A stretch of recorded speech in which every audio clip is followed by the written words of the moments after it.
pumunta kami dito sa isang farm na kung saan ang kanilang mga pananim sa kanilang sakahan ay hindi pangkaraniwan na masisilayan dito sa probinsya ng Negros Occidental at Negros Oriental. Dahil alam naman natin na ang mga probinsyang ito sila ang nangunguna sa pag-produce ng asukal dito sa ating bansa. Kaya madalang ang ganitong uri ng pag-set up ng sakahan. At ang kagandahan sa mga napiling crops nila dito, ito ang mga halamang matitibay sa matinding sikat ng araw at hindi gaanong nangangailangan ng masaganang tubig. Kaya nababagay ang mga halamang ito dito sa probinsya. Dahil ang probinsya ng Negros ay matindi rin ang sikat ng araw sa panahon ng tagtuyot o El Nino. Kaya napakaganda talaga ang naisip ng isa sa mga kliyente rin natin na to. Matagal na palaging bumibili sa atin ng mga pananim ang kliyente natin ito.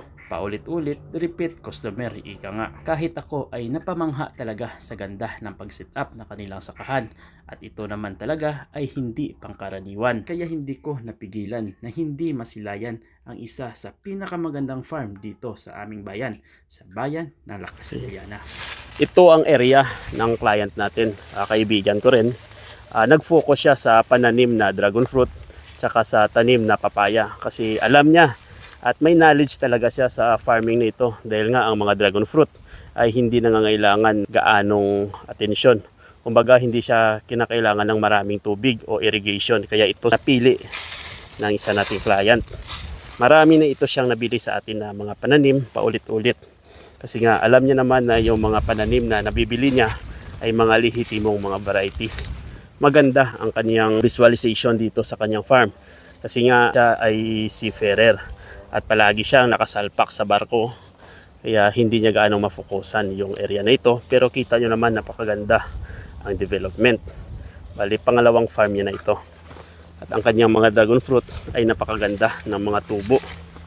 Kasi nga hilera talaga ang kanyang farm. At malapit ito sa Mount Canlaon. At yun po yung Mount Canlaon. Yan po yung Mount Canlaon. At ditong area naman po ay mga papaya. Ito ay mga red lady na variety ng papaya. At bibisitahin natin dito yung area niya. At ito naman ang area na nakalaan para sa mga papaya. Mahigit 100 ang papaya na nakatanim dito. Yung naalala ko siguro yung naitanim niya ito ay nandito pa siya. Pero maganda talaga yung area niya. At sabi nga dito ng ng kasama niya dito, mababa pa yung 100k na kitaan sa papaya farming. Kita nyo naman ang ganda ng papaya niya. Ito ay variety daw ng red lady at yung iba may isa pa siyang variety na kung saan ay hindi gaano o hindi mabilis mabulok o masira sa biyahe. Ganda, na-amaze talaga ako dito sa area niya. At malapit lang ito sa kalsada dito sa Angelita Road. Malapit lang yung farm ni client sa Mulberry Farm dito sa La Castellana. Napakalapit lang kaya kung gusto nyo o gusto nyong pumasyal o makapasyal kayo sa mulberry picking dito sa La Castellana ay pwede nyo rin itong daanan yung farm nila. Napakaganda at ma-amaze ka talaga sa mga papaya na nandito. Galing.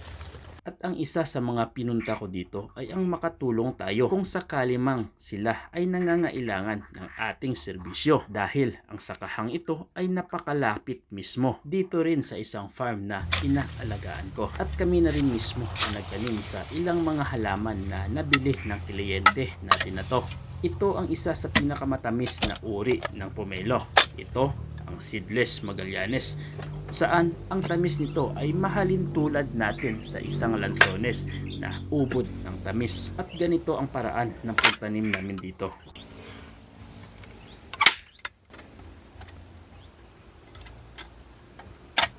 Ito po ay isang uri o isang variety ng pomelo na galing pa sa Davao. Ito ang tinatawag na seedless Magallanes. Isang uri ng pomelo na kulay pink ang mga pulp nito. Sa pagtanim naman po ng pomelo ay napakadali lamang. Wala itong pinagkaiba sa mga kalamansi natin. Ang kinakailangan nito ay matinding sikat ng araw at saka hindi matubig na lugar.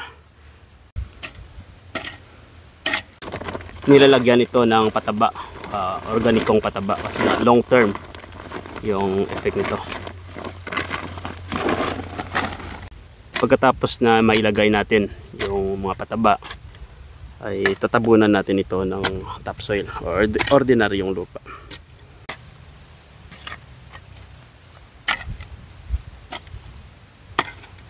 Kaya kung isa ka sa may gusto na magpatanim sa inyong sakahan, maari po ninyong kami tawagan.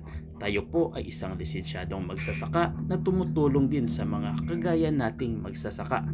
At kung sakali man na meron ka ng sakahan, maari po ninyo kaming tawagan para naman sa consultation ng inyong farm. Tungkol naman sa tinatawag nating fertilization, pest management at production. Magiging maganda ang ating pag-ani kung lihitin mong mga variety ang ating mabibili. Napakagandang pasyalan ang mga ganitong uri ng sakahan dahil dito natin malalaman ang failure at success na kanilang pinagdaanan.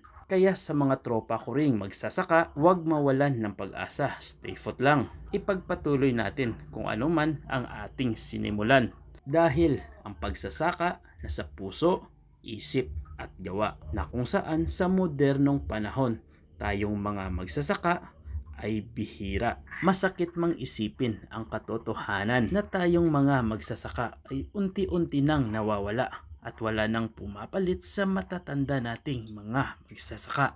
Kaya pagpatuloy natin anuman ang ating nasimulan.